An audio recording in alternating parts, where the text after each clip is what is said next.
በአንድ ክፍል ውስጥ በጩኸትና በከፍተኛ ንግግር የሚከራከሩ ሰዎች አሉ። ሁሉም ሰው ልክ መሆኑን ለማረጋገጥ ይሞክራል። ነገር ግን አንድ ሰው አለ፣ ምንም አይናገርም፣ በዝምታ ይታዘባል። የሚገርመው ግን ሁሉም ሰው ትኩረቱን ወደዛ ዝምተኛ ሰው ያደርጋል። ለምን? ምክንያቱም ዝምታ ኃይል ነው።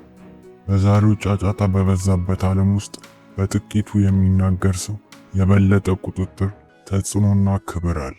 በዚህ ቪዲዮ ውስጥ ሕይወትህን ጥበብ የሞላበት የተረጋጋና የተከበረ ሊያደርጉ የሚችሉ 5 የዝምታ ጥቅሞችን እናያለን። አንደኛ፣ ዝምታ ኃይል ይሰጣችኋል።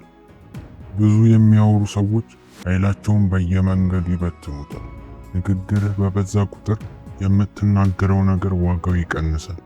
ይህንን በኢኮኖሚው ሕግ ብናየው የአንድ ነገር አቅርቦት በበዛ ቁጥር ዋጋው ይረክሳል። ቃላቶችም እንዲሁ ናቸው። አስተውላችሁ ከሆነ በታሪክ ውስጥ ተጽዕኖ ፈጣሪ መሪዎች ጥቂት ቃላትን ብቻ ነው የሚጠቀሙት። ዝምታ ምስጢራዊነትን ይፈጥራል። ስለዚህ አስታውሱ፣ ቃላችሁን በቆጠባችሁ ቁጥር ዋጋው ይጨምራል። ሁለተኛ፣ ዝምታ ያስከብራል። ሰዎች ራሳቸውን የሚቆጣጠሩ ሰዎችን ያከብራሉ። አንድ ሰው ጮክ ብሎ ሲናገር ያለማቋረጥ ሲያወራ በራሱ የሚተማመን ሊመስል ይችላል፣ ግን እውነቱ ውስጣዊ ያለመረጋጋቱን ነው የሚያሳየው። ዝምተኛ ሰዎች ጠንካራና የበሰለ ሆነው ይታያሉ። ምክንያቱም ዝምታ ራስን መግዛት፣ ትዕግስትንና በራስ መተማመንን ያሳያል። ደካማና በራስ የማይተማመኑ ሰዎች ሁልጊዜ ትኩረት ይፈልጋሉ። በራስ መተማመን ያለው ሰው ግን ማንነቱን ለማስመስከር መጮህ አያስፈልገውም። ዝምታ ራሱ በራስ መተማመንህን ይናገራል። ሶስተኛ፣ የሰዎችን ማንነት ለመረዳት ይረዳል። አብዛኛው ሰው የሚሰማው መልስ ለመመለስ ብቻ ነው። ዝምተኛ ሰዎች ግን የሚሰሙት ለመረዳት። ዝም ስትል ሌሎች የሚያስተውሏቸውን ነገሮች ማስተዋል ትጀምራለህ። ሰዎችን ማንበብ ትጀምራላችሁ።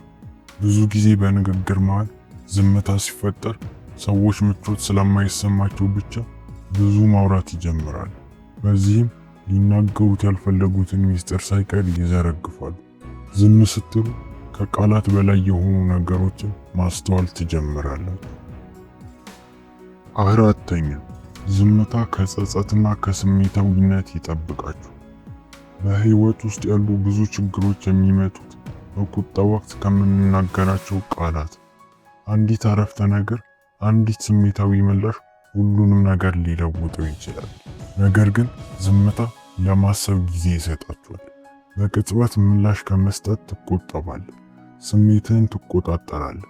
ቃላቶችን በጥንቃቄ ትመርጣለህ።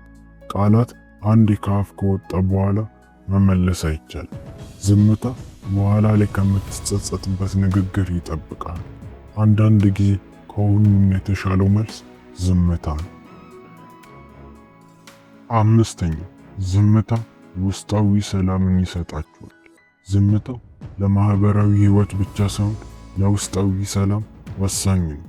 አእምሯችን በሺዎች በሚቆጠሩ መረጃዎች ይጨናነቃል።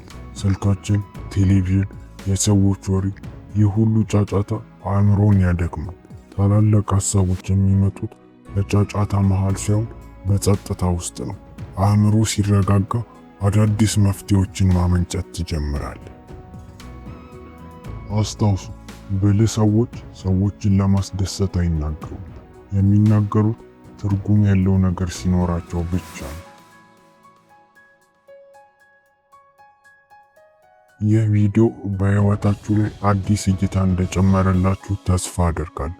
እስከ መጨረሻው ስለተከታተላችሁ እናመሰግናለን። ቪዲዮ ከተመቻችሁ ላይክ በማድረግ በየሳምንቱ የምንለቃቸው ቪዲዮ እንዲደርሱ ቻናሉን ሰብስክራይብ በማድረግ ቤተሰብ ይሁኑ። በቀጣይ ቪዲዮ እስከምንገናኝ ቻው።